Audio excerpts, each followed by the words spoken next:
जरा लेते हैं कि बजट में सरकारी कंपनियों के विनिवेश को लेकर सरकार की क्या रणनीति होगी।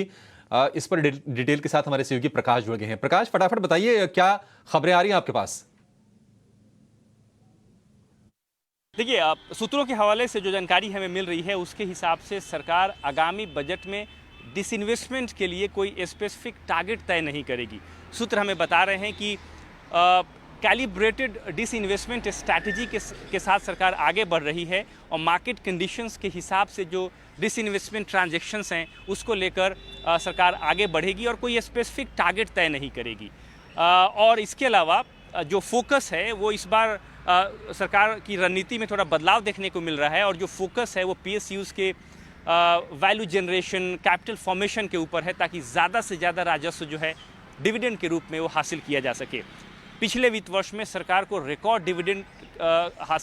ने रिकॉर्ड डिविडेंड हासिल किया है, लिहाजा इससे उत्साहित है और रणनीति में कुछ बदलाव देखने को मिल रही है। लिहाजा बजट में डिसइन्वेस्टमेंट को लेकर कोई स्पेसिफिक टारगेट तय नहीं किया जाएगा। इसके अलावा सूत्र हमें इस बात की भी जानकारी दे रहे हैं कि कोशिश इस बात को लेकर होगी कि जो ऑनगोइंग ट्रांजैक्शंस हैं उसको सरकार लेकर आगे बढ़े और कुछ ऑनगोइंग ट्रांजैक्शंस उसको चालू वित्त वर्ष में कंप्लीट करने के भी प्रयास किए जाएंगे। लेकिन जो भी फैसला लिया जाएगा वो मार्केट कंडीशंस के हिसाब से लिया जाएगा। सरकार ज़बरदस्ती डिसइन्वेस्टमेंट ट्रांजैक्शंस को लेकर आगे नहीं बढ़ेगी। ये रणनीति है और ये इसकी जानकारी हमें सोर्स दे रहे हैं। जैसा कि आपको पता है कि अंतरिम बजट में भी सरकार ने डिसइन्वेस्टमेंट से संबंधित कोई स्पेसिफिक टारगेट तय नहीं किया था। 50,000 करोड़ रुपए का टारगेट तय किया गया था, लेकिन वो भी डिसइन्वेस्टमेंट और असेट मोनेटाइजेशन दोनों मिलाकर तय किया गया था। और इसी तरह की जो रणनीति है, जो अप्रोच है, सरकार फुल फ्लेज बजट जो कि वित्त वर्ष 2025 के लिए है उसमें भी तय कर सकती है।